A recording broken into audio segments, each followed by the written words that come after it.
Welcome to Israel Explained, where we help you understand Israel, Israel's neighbors, and provide you with context to understand the Middle East. My name's Avery Chenault, and I'm joined by Passages resident scholar Josiah McGee. The Oslo Accords mark arguably one of the most positive and hopeful moments in the Israeli-Palestinian conflict. But unfortunately, the Oslo Accords did not create lasting peace. In this video, we're going to unpack why the Oslo Accords did not create lasting peace between the Israelis and the Palestinians. So, Josiah, I know that we have done a video on what the Oslo Accords are, so our viewers definitely should check that out if they want a broader understanding of what the Oslo Accords are. But just to kind of give us a brief introduction, can you explain what the Oslo Accords are? Yeah, basically there are two agreements. They were signed in 1993, 1995, Oslo 1 and 2, and they are basically agreements between the Israelis and Palestinians, which were supposed to create a path to mutual recognition of both sides of the other and create greater Palestinian autonomy in the pursuit of peace between Israelis and Palestinians. It didn't specifically guarantee a two-state solution, but that was kind of the implication that they were going to move in the direction of something like a two-state solution. Mm-hmm. And theoretically, if they had continued the negotiations, that's where they would have ended up. Again, in theory, the negotiations did ultimately fail in large part, and the reason why they had to continue in the first place is because the Oslo Accords left a lot of things undecided. So there's a lot left on the table that there was an understanding like we're going to have to come back to these issues. Mm-hmm. We're setting them aside for now. But unfortunately, when they came back to those issues, they weren't able to resolve them. And so ultimately, the end goal of creating a lasting peace wasn't really accomplished. So what happened after the Oslo Accords were negotiated? So for a while, unfortunately, there wasn't really good negotiating happening between the two sides because there were a number of spoilers which were kind of ruining the negotiations between the two sides. We did go over this a little bit in the video about what the Oslo Accords are, but essentially there were on both sides some cases of violent extremists which were sabotaging the agreements. So in Israel, you had a Jewish Israeli extremist who shot Yitzhak Rabin at this massive peace rally, and this assassination happened in November of 1995. It did kill Prime Minister Rabin.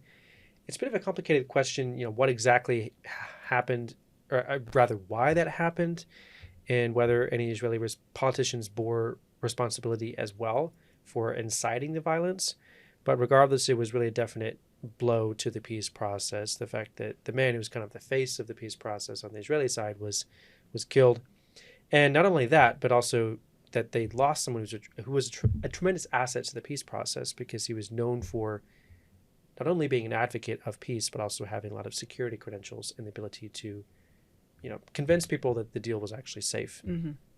On the flip side of the Palestinian side, Hamas really spoiled the peace process with its own mass campaign of terrorism.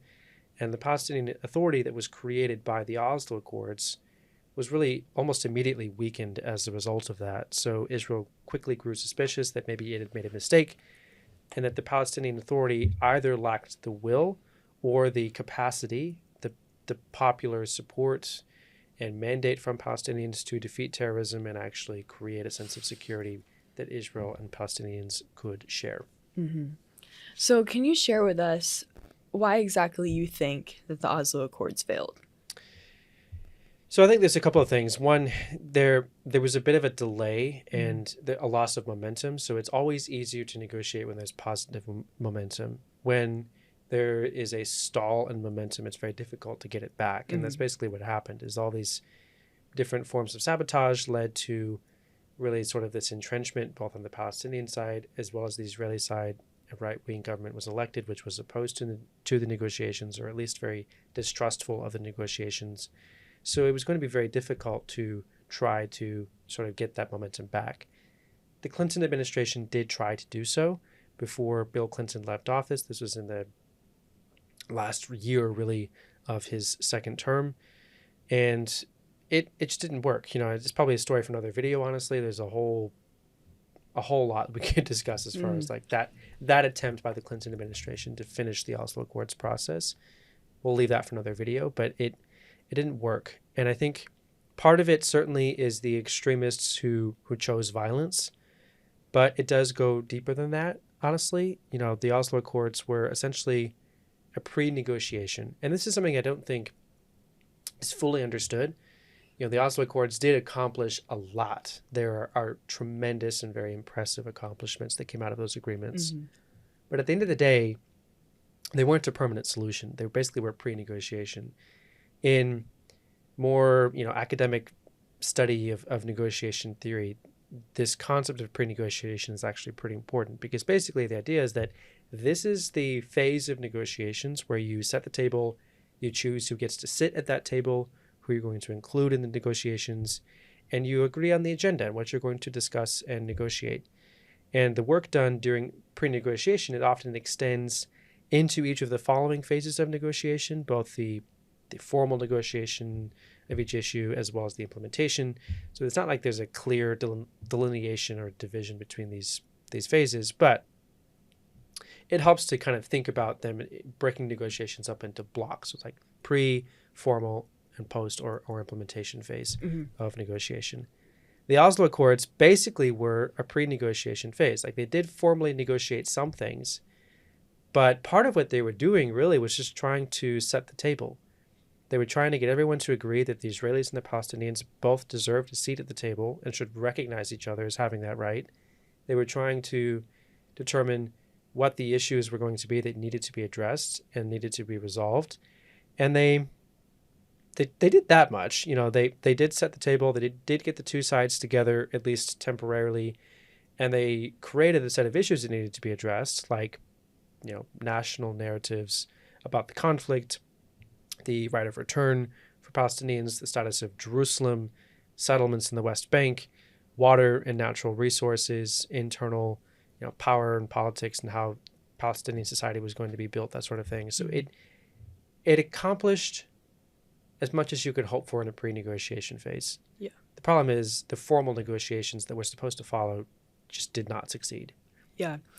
So you gave us a long list of different aspects that did contribute to the Oslo Accords failing, like national narratives, right of returns. Could you go through each of those examples that you gave us and just explain how national narratives influence negotiations? Yeah, so this is, I think, something that came up quite frequently in the negotiations that followed the Oslo Accords that didn't work, because there were two sets of narratives that are really important to resolve or reconcile in some respect if all of the other issues were going to be resolved. It really kind of started there, and those are historical and, let's call it, current or contemporary narratives. And what I mean by that is that you really, the two sides were always going to find it difficult to negotiate with each other any number of other issues like natural resources or Jerusalem or whatever, if they couldn't agree about who was right or wrong to begin with, or if it really was that simple that there was a right and a wrong side of the equation, a good guy and a bad guy. And what happened frequently is that both Israelis and Palestinians didn't want to give up too much because they felt like it was unfair, that they shouldn't be asked to give up that, or that the other side should be forced to give up more, because both sides viewed themselves as victims, not as the oppressor, and as deserving something in exchange for what they had suffered. And because they couldn't get on the same page about whose experience was what and was worse leading up to the Oslo Accords, it was really very, very challenging to agree about, okay, now what? As a result of this, how are we going to make right the wrongs of the past, if that makes sense? And that continues even today. It's not just the history of the Israeli-Palestinian conflict that goes back many decades, even really as far as the 1800s in some cases. But even what's happening today, it's hard to agree on who's right and who's wrong. When something happens today that is unfortunate, whose fault is it? Yeah. And if you can't assign blame, it's hard to agree on what the solution is going to be to those issues. Yeah. So I'm curious about Jerusalem's role in the negotiations, and why exactly does Jerusalem matter so much when it comes to this issue? Yeah, so Jerusalem matters a lot because it really is core to the identity of both sides of this conflict. So both sides view Jerusalem as their capital. It's politically significant, because it is religiously and culturally significant. It is the holiest site in Judaism, the third holiest site in Islam. It forms the connection to Jerusalem really sort of proves that both groups have a history in the land. And that history is what forms the basis for both groups' collective identity, but also their claims to belong in the land and have a right to stay there. So it is really pretty core to the conflict and how they view their role in the conflict and the righteousness or the justice of their claims within the conflict in the context.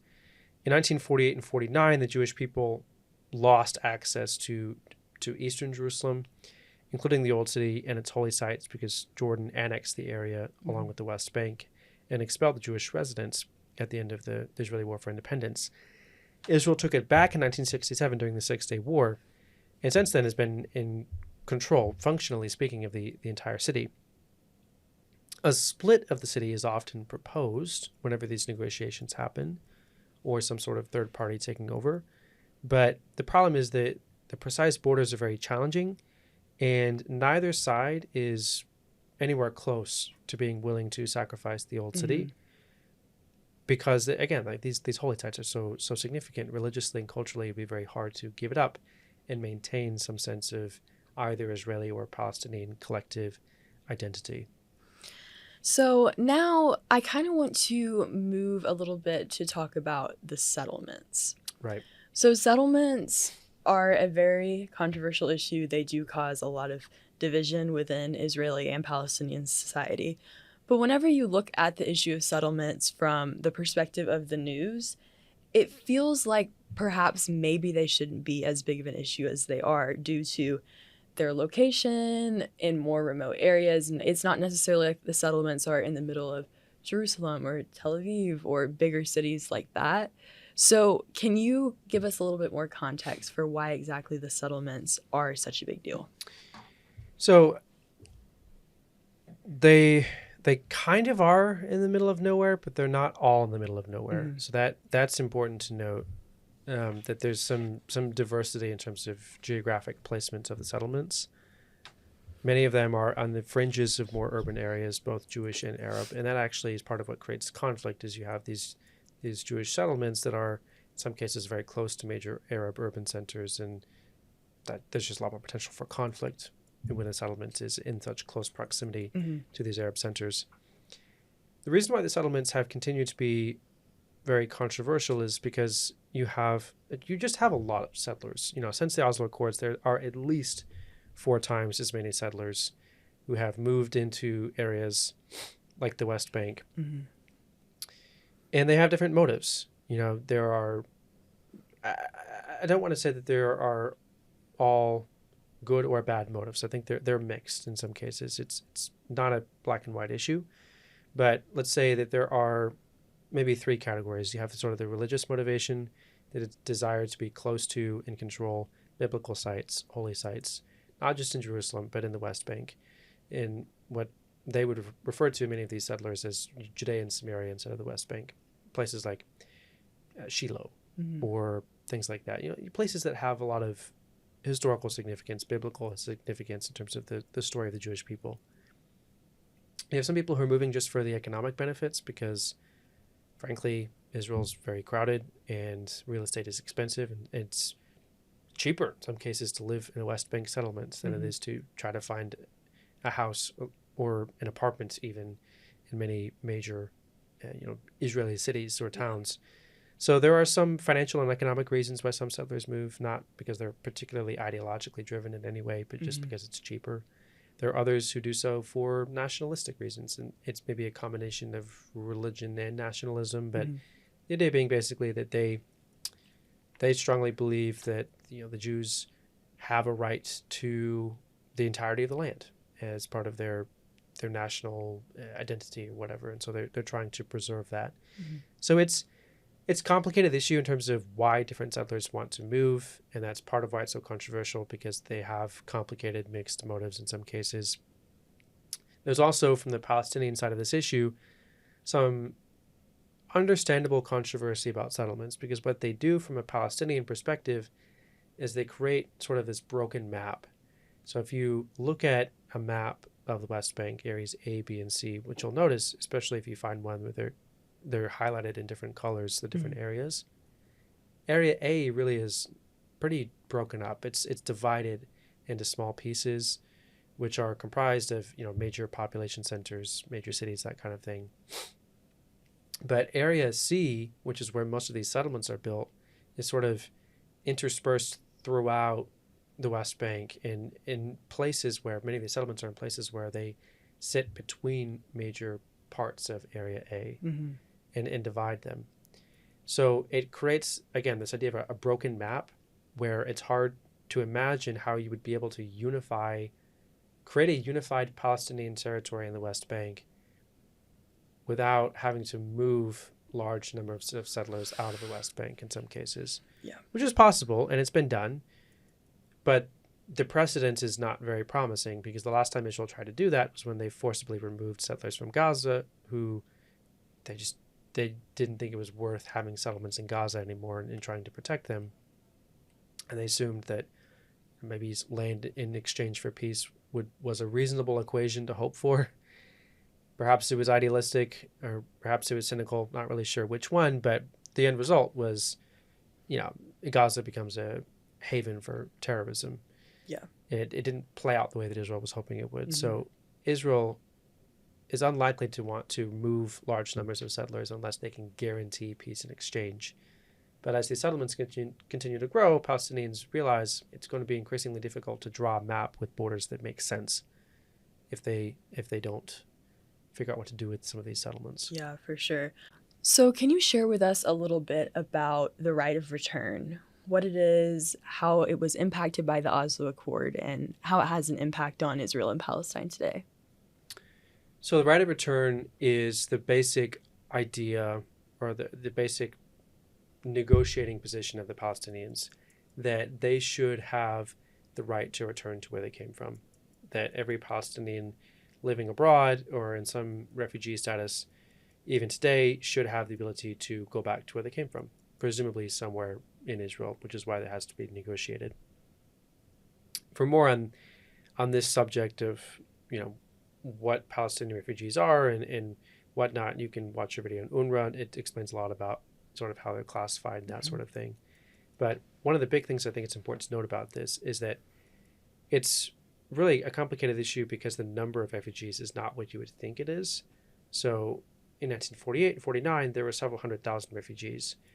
UNRWA does not just include in the count of refugees those people, but also every person that's descended from those original refugees, even if they have been resettled somewhere else and or have citizenship somewhere else. So that means that the number today is not several 100,000, but nearly 7 million Palestinian refugees who are considered quote-unquote refugees. That's a total non-starter for Israel. There's no way that they have the ability to absorb 7 million refugees without completely upsetting the socioeconomic status of Israel, the infrastructure, the demographic balance of Israel, the natural environment of Israel. You just can't do it. You can't absorb that many people without there being some pretty catastrophic consequences given Israel's size. So it's probably never going to happen, but for the Palestinians, it's been really, really difficult to let go of that, especially for the leadership, because it means that you're basically giving up on a significant portion of your people, leaving them to fend for themselves because they don't live in Palestine or can't go home to wherever their homes were in Israel. And it would lead to a massive loss of popular support for most Palestinian leaders if they did compromise on this. And so it's been very difficult for them to negotiate some sort of solution to that problem. Yeah, that makes sense how it would have an impact on negotiating a peace deal. So I want to talk about now another factor that can have a significant impact on negotiating a peace deal, which would be water. Right. Because water is important in all societies. It's essential for life, but especially in the Middle East, because it can be a very dry climate. Water can be very scarce. So could you share with us a little bit about the impact of water on Israeli and Palestinian society, these negotiations, and how the Oslo Accords had effect on this? So water is just a bit of background, if I take a step back. In the Middle East, it's really, really important. If you look at most major peace agreements in the region, whether that's between countries like Syria and Jordan, who are dealing with, headwaters of the Jordan River, tributaries, whatnot, or if you're dealing with peace treaties between Israel and Jordan or between Israel and the Palestinians, it's very, very difficult to find a peace agreement between any of these countries in that part of the world that doesn't have some mention of water. Mm-hmm. And it makes sense because water is necessary. Like you said, I mean, you have to have it to sustain life, for agriculture, for economic development. It's no coincidence that most major civilizations and the birthplace of civilization are centered around water sources like the Nile or the Tigris or the Euphrates River. Like, it just makes sense. The problem is the Middle East, despite being the birthplace of civilizations that managed to find those water sources, does have some pretty serious water scarcity issues. The Oslo Accords did make some mention of water, but it only offered some temporary solutions. So what it basically did was form what's referred to as the Joint Water Committee, whose job it was to approve and plan water infrastructure projects. It set some pretty clear expectations as well regarding how much water Israel was going to be required to provide the Palestinians with, because Israel is in a much better position. It has very advanced public water works, infrastructure, desalination plants, water treatment facilities. It's really very good at this problem.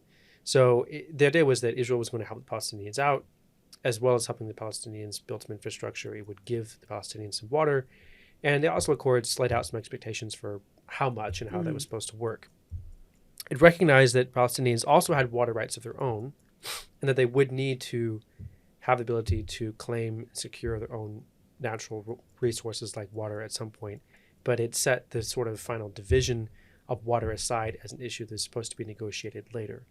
And the reason for that is because a lot of the water resources that you could tap into, both Israelis and Palestinians, they're shared resources. They're underground aquifers, for example, that they don't respect the borders drawn above ground. So they're underground resources you sort of have to share.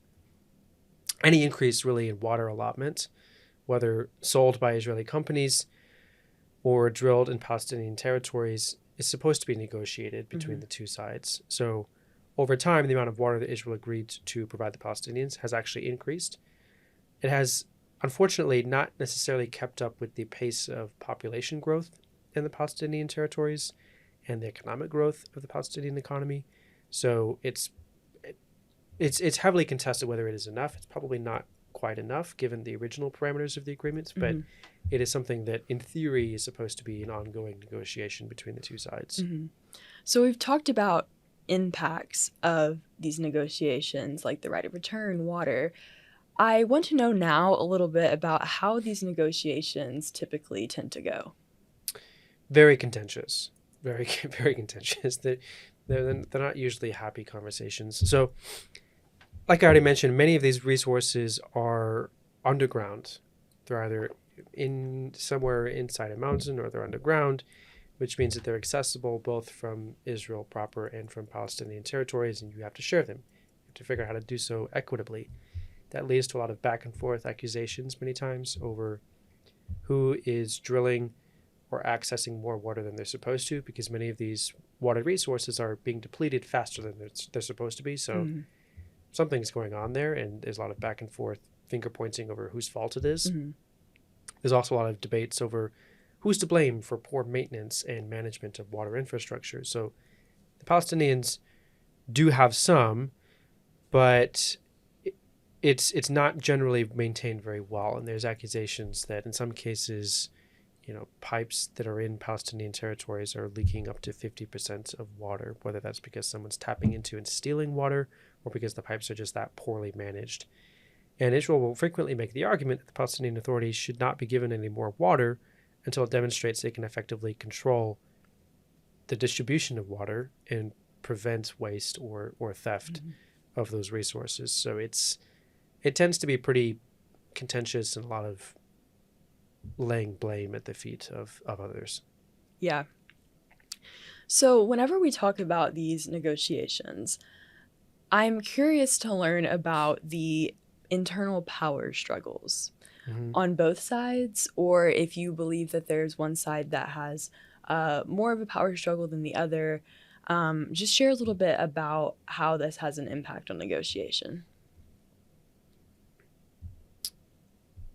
Yeah, they both have some issues in terms of their internal power struggles. We'll start with Israel first. I think it's a pretty political issue. You know, everybody's going to negotiate something. So it doesn't matter if you're left of center, center, right of center. Every Israeli politician has negotiated at some point some issue with the Palestinian leadership, both the secular and the more extremist leadership like Hamas, if indirectly. They've all negotiated something. The question is whether every segment of Israeli politics is willing to negotiate for this two-state solution.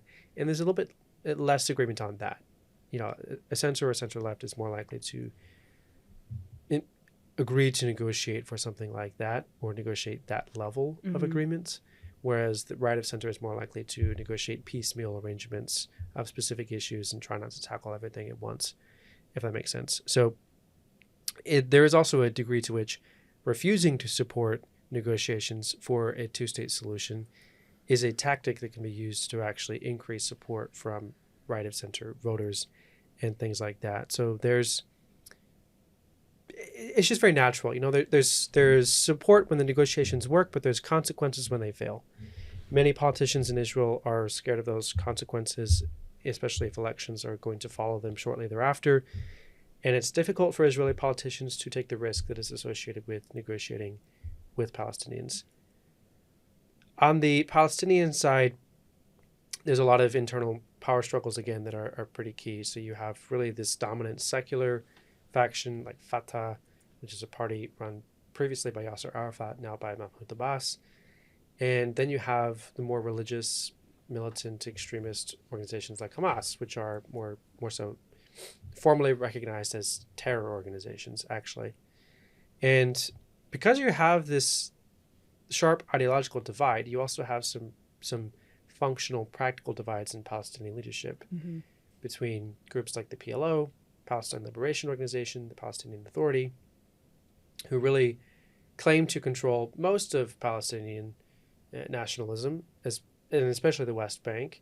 But then you have Hamas, who up until very recently was in more or less complete control of the Gaza Strip, and even still, they haven't been completely destroyed, at least at the time we are recording this. So you have essentially 2, maybe 3 different factions in Palestinian society that you have to negotiate with if you want to include everybody.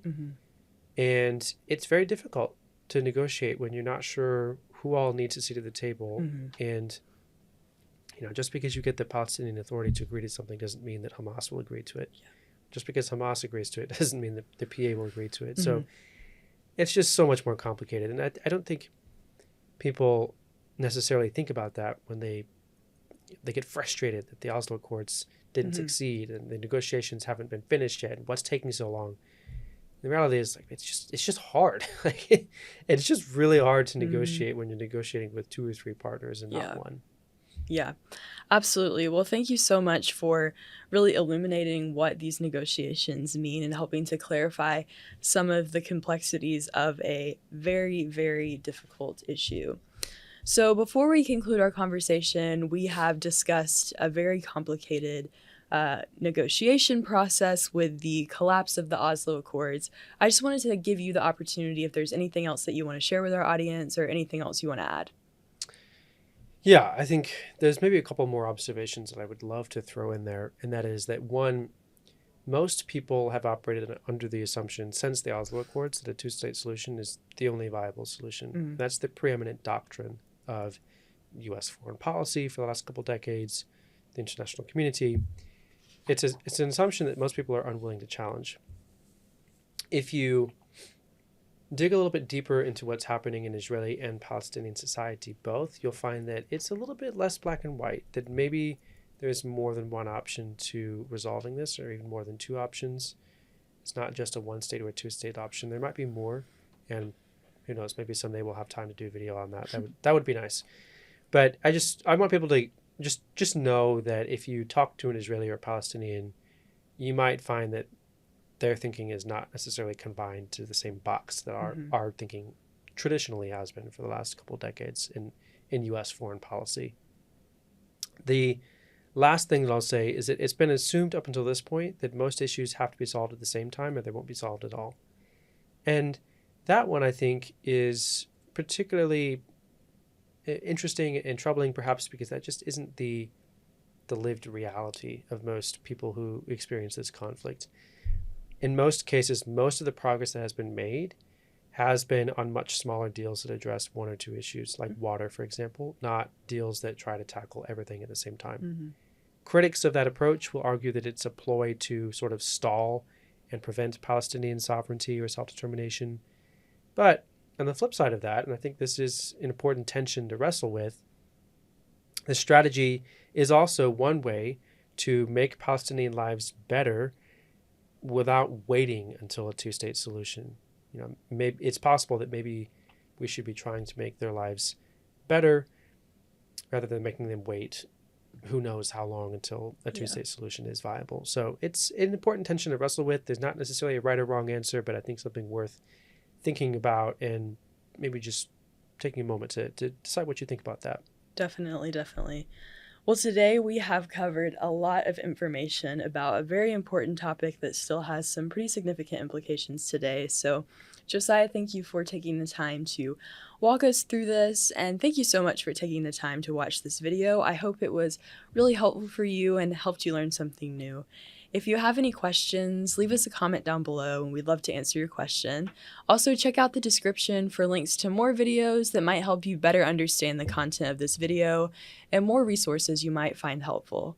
Also, be sure to check us out on Instagram for more content related to Israel and the Middle East. Thank you so much for watching, and we'll see you next time.